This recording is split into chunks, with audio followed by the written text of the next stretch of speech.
बचपन से ही एक चर्चा मैं बराबर सुनता आ रहा था। जब मैं बाल्यावस्था में था और मेरी पढ़ाई चल रही थी, उस समय कई लोगों से मैंने सुना भी, लक्ष्मी और सरस्वती में कौन बड़ी। तो उस समय तो एक क्वेश्चन होता था। बाद में धीरे धीरे और उत्तरोत्तर जब शरीर का विकास हुआ और ऐसे लोगों से भेंट मुलाकात हुई जो प्रबुद्ध थे, उनसे ये चर्चा होती रही, लेकिन कोई संतुष्ट नहीं कर पाया। और यहाँ मेरे कहने का मतलब ये नहीं कि हम लक्ष्मी और सरस्वती में कौन बड़ी, उसको आपको एक पार्टिकुलर गोली दे देंगे और आप समझ जाइए उसको खा करके कि ना ये है राइट आंसर। आप इसको सुन लीजिए, आपका मस्तिष्क स्वयं इस बात का आंसर आपको दे देगा। मूल बात पर आते हैं, लक्ष्मी और सरस्वती में कौन बड़ी। ये इस टाइप का सवाल है जैसे अकल बड़ी या भैंस। जाहिर सी बात है, लोग कहते हैं अकल बड़ी, लेकिन ये इस क्वेश्चन का जितना आसान जवाब है कि अकल बड़ी या भैंस, उससे एक हायर डायमेंशन की चीज़ है लक्ष्मी और सरस्वती में कौन बड़ी। इसको अब संजोग है, ये वीडियोस जब तक भी आप तक पहुँचेंगे, मैं नहीं जानता कब पहुँचेंगे, लेकिन मैं चाहता हूँ कि वसंत पंचमी के पूर्व आपके पास पहुँच जाए और एक आपको स्वरूप मिले, एक दर्शन मिले, एक चिंतन मिले, ताकि आप वास्तव में सरस्वती तिथि वसंत पंचमी को आप समझ पाएं। तो प्रागैतिहासिक काल से लेकर अब तक मानव सभ्यता और मनुष्य विकास के जिन जिन चरणों से होकर गुजरे हैं, वो अपने आप में ये यात्रा बहुत कुछ कहती है। आप इस चीज़ को समझें कि यहाँ आप एक विशेष स्वरूप में हैं। मस्तिष्क जिस डायमेंशन में आपका और हमारा काम कर रहा है, ये जो भी हम लोग कपड़े पहने हुए हैं, ये जो आप सेटअप देख रहे हैं, ये तमाम सेटअप आदिकाल में जब मनुष्य गुफाओं और कंदराओं में रहता था, उस समय यह स्वरूप नहीं था।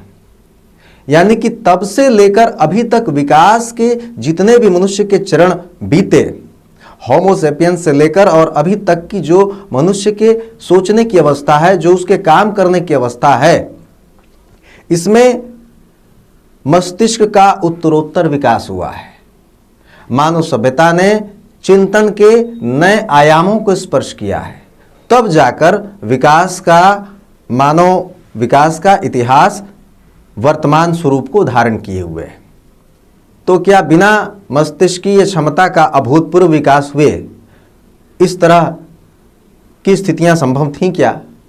Definitely not. तो हमें इस बात को समझना होगा कि ये जो विकास है, यहाँ मैं इस भूलोक में भारत वर्ष के बिहार प्रदेश में अपने सिवान ज़िले में मौजूद होकर यहाँ ये बातें कह रहा हूँ, और आप लोग विभिन्न स्थानों पर बैठकर, वेदर आप इंडिया में हो, आप अमेरिका में हो, आप इंग्लैंड में हो, आप पाकिस्तान में हो, आप कहीं भी हो, पृथ्वी के किसी भी हिस्से में अगर आप इस बात को सुन रहे हैं, तो यह निश्चित रूप से मानव मस्तिष्क के अभूतपूर्व विकास का द्योतक है। और विकास की इस अवस्था तक पहुंचने के लिए मस्तिष्क ने जो अभूतपूर्व क्षमता हासिल की, यह क्षमता उत्तरोत्तर विकास के क्रम में विकसित हुई। और इसी क्षमता को विकसित करने के लिए जिस शक्ति का अनुसंधान किया जाता है, जिस शक्ति के स्वरूप की साधना की जाती है, वह है सरस्वती साधना। क्यों? क्योंकि सरस्वती का अर्थ जीवन जो सरस बना दे। पुनः उस मूल बात पर आते हैं कि लक्ष्मी और सरस्वती में कौन बड़ी।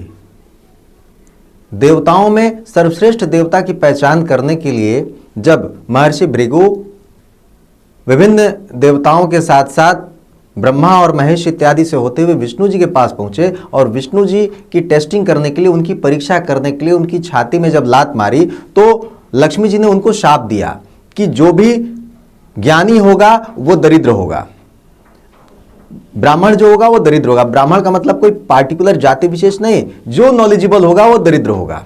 लेकिन इसी के साथ इस चुनौती को भृगु ने स्वीकार किया और उन्होंने कहा कि मैं ऐसी चीज की रचना करूंगा, मैं एक विशेष तकनीक, एक विशेष ज्ञान की रचना करूंगा, और जो उस अनुसंधान को देखेगा, जो उस अनुसंधान को आगे बढ़ाएगा, जो नई चीजों की डिस्कवरी करेगा, वो कभी भी दरिद्र नहीं रहेगा।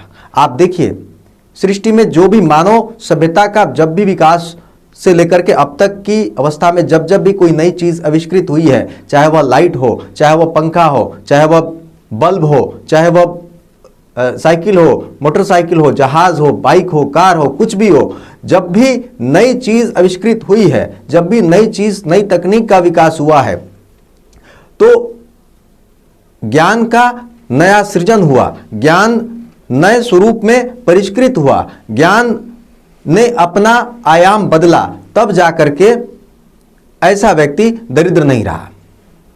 यानी कि लक्ष्मी जी की बात भी रहेगी, जो लकीर के फकीर बने रहे, जो सामान्य चीज पढ़ते रहे, जो एक पार्टिकुलर डायमेंशन में जिन्होंने अपने मस्तिष्क को मात्र बांध लिया, जो वहां से नवीनता नहीं ला पाए, वे जड़ हो गए। और सरस्वती साधना आपको सरस बनाती है, वह जड़ता को समाप्त करती है। सरस्वती साधना जीवन में मधुरता लाती है। आप सरस्वती के स्वरूप को देखें, सरस्वती के किसी भी विग्रह में, किसी भी चित्र में उनके हाथों में अस्त्र शस्त्र नहीं है।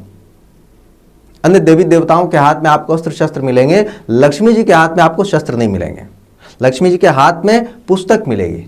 पुस्तक मीन्स ज्ञान, पुस्तक मीन्स नवीन अनुसंधान, नई खोज, न्यू डिस्कवरी। उनके हाथों में आपको वीणा मिलेगी। वीणा जीवन में मधुरता का परिचायक है। जितने भी आप कलाकारों को देखें, जितने भी आप म्यूजिशियंस को देखें, गीतकार को देखें, कवियों को देखें, ये सब अपनी नवीन रचनाओं के बल पर जीवन में अर्थोपार्जन इनके पास स्वयं चल के आता है। क्यों? क्योंकि विष्णु से संस्पर्शित हो गए भृगु। जिसने नवीनता सृजित की, जिसने नया अनुसंधान किया, उसके पास विष्णु से संस्पर्शित होने के कारण जो उस मार्ग पर चलेगा, तो जहां विष्णु वहां लक्ष्मी। और इसीलिए आविष्कारकों को आप देखेंगे तो वो कोई विशेष सजते संवरते नहीं है, वे एक विशेष दुनिया में रहते हैं। उनका मस्तिष्क एक अलग ही आयाम में काम करता है, लेकिन लक्ष्मी उनके पास चलकर आती हैं, स्वतः आती हैं। आप विभिन्न गायकों को देखिए जो अपने आप में सिरमौर बने हुए हैं गायकी के क्षेत्र में। क्या है? लक्ष्मी उनके पास चल कर आती हैं। उनको अलग अलग तरह के रियलिटी शोज करने पड़ते हैं। उन शोज में, फिल्मों में, एल्बम्स में जितने भी गाने हुए, चाहे वह लिरिसिस्ट हों, चाहे वह म्यूजिशियन हों, चाहे वह गायकार हों, सिंगर्स हों, ये इन सभी लोगों के पास लक्ष्मी चल कर आती हैं।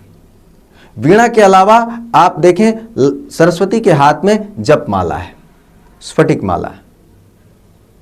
यानी कि इन सब चीजों का अनुसंधान करने के लिए विशेष मंत्रों का जाप, विशेष प्रकार की साधनाएं आपको संपन्न करनी पड़ेंगी। सरस्वती के स्वरूप को आप समझिए।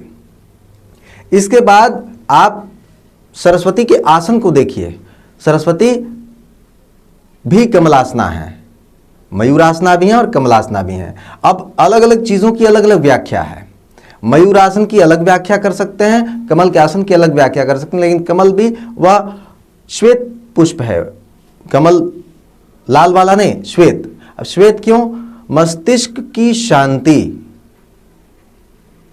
आप देखेंगे किसी भी क्षेत्र में अद्भुत रचने वाले, चाहे वह वैज्ञानिक हो, चाहे वह गीतकार हो, चाहे वह कवि हो, चाहे वो नॉवेलिस्ट हो, चाहे वो उपन्यासकार हो, ये एकांतवासी होते ही हैं।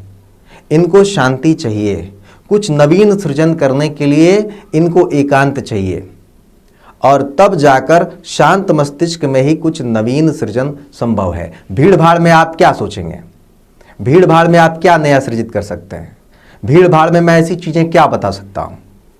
इसलिए एकांतवासी होने के बाद मस्तिष्क एक, उसको जो शांतता हासिल होती है, तब व्यक्ति एक ऐसी अवस्था में पहुंचता है जहां वह नीर क्षीर विवेकी होता है, जहां वह हंस बनता है। हंस कि का क्या गुण है? हंस तो नीर क्षीर विवेकी होता ही है। दूध और पानी मिला हुआ हो तो हंस में ही वह क्षमता है। उसी हंस पर विराजमान है, श्वेत हंस पर सरस्वती। तो इसका अर्थ यह हुआ कि उसमें वह विवेक है, उसमें इस सांसारिक स्थितियों में पानी को छोड़कर और दूध को खींच लेना, यानी इस संसार में जितने भी ग्रंथ हैं, जितने भी जो भी सांसारिक मायाजाल इत्यादि हैं, उन सब में से वास्तविक सार को ग्रहण करना, नीर-क्षीर विवेकी होने का अर्थ हुआ। आप देखिए, जो भी सरस्वती का साधक होगा वह विभिन्न पुस्तकीय ज्ञानों में नहीं रहेगा। आप एग्जाम क्वालिफाई करते हैं कोई सा भी, तो उसमें कहता है कि candidates are required to write their answers as far as possible in their own way. आप अपने शब्दों में, तो जब तक आपने उन चीजों को ग्रैस्प नहीं किया होगा, जब तक आपने उन चीजों को अच्छे से समझा नहीं होगा, तब तक आप अपने शब्दों में क्या उत्तर देंगे। और ये क्षमता सरस्वती साधक में डेवलप होती ही है। हंस मोती चुगता है, हंस के पास उसकी चोंच में मोती है। ये मोती क्या है? This is called enlightenment.